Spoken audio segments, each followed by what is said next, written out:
Ya, perkenalkan nama saya Muhammad Nur Wahid, ya bisa kalian panggil Wahid.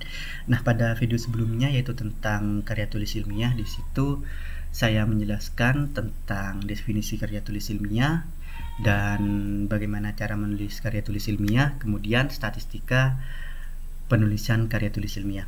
Oke, nah kita lanjut ke selanjutnya yaitu untuk menemukan permasalahan dalam sebuah penelitian. Nah, tentunya dalam sebuah karya tulis ilmiah kita akan mencari sebuah penelitian. Nah, di penelitian itu kita kayak ditugaskan untuk mencari sebuah masalah. Nah, masalah tersebut kita harus menemukan solusinya. Dan bagaimana cara menemukan masalah tersebut dalam keseharian kita atau dalam lingkungan kita? Di sini saya akan menjabarkannya kepada kalian. Oke, permasalahan dalam sebuah penelitian. Kita lanjut.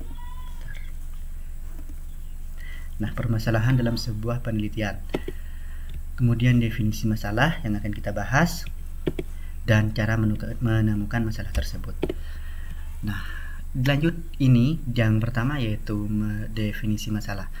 Dalam sebuah kamus besar bahasa Indonesia, masalah dapat diartikan sebagai sesuatu yang harus diselesaikan. Permasalahan termasuk bagian terpenting dalam sebuah penelitian.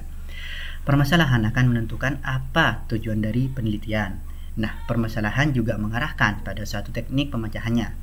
Masalah penelitian adalah jantung dari penelitian itu sendiri.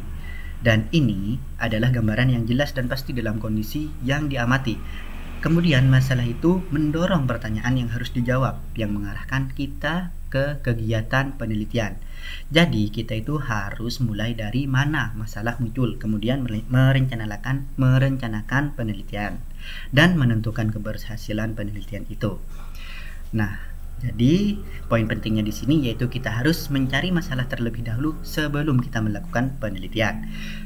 Dan tentunya kita harus menemukan solusinya juga.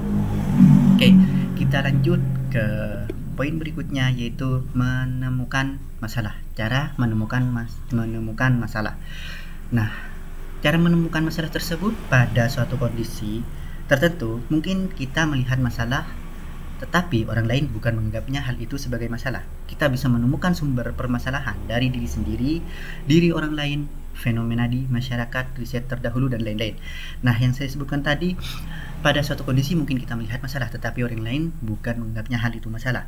Sebagai contoh begini, saat orang terjatuh, nah di situ mungkin kita tidak menganggapnya itu sebuah permasalahan karena kan di situ ada pegangan dan dia tidak memegang pegangan itu. Tapi di mata orang lain mungkin di situ ada permasalahan, yaitu kenapa dia tidak memegang pegangan itu, seperti itu. Dan ketika dia memegang pegangan itu, kenapa dia masih jatuh? Nah, di situ ada poin pentingnya karena dia kayak capek atau terpeleset atau apapun di situ. Nah, di situ adalah permasalahan yang tidak kita lihat di mata kita sendiri. Kadang di mata orang lain itu masalah, kadang diri kita tidak masalah. Begitupun sebaliknya. Dan kita bisa menemukan sumber permasalahan dari diri sendiri, diri orang lain, fenomena di masyarakat, riset terdahulu, dan lain-lain. Ada kalanya kita juga menemukan dari imajinasi. Namun semua itu perlu ada polanya, perlu ada unsur yang mengarahkan kita pada upaya memecahnya.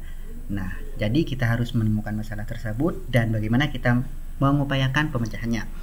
Kita mungkin tidak dapat memaksakan orang lain memiliki persepsi yang sama, namun secara konseptual kita perlu membangun argumen yang substansi.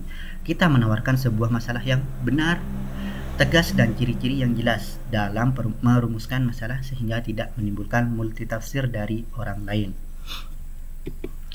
Nah, jika kalian ingin menemukan masalah, jangan jadi orang pintar, maka Anda akan gampang menemukan permasalahan. Dan sekian dari saya, terima kasih. Assalamualaikum warahmatullahi wabarakatuh. See you.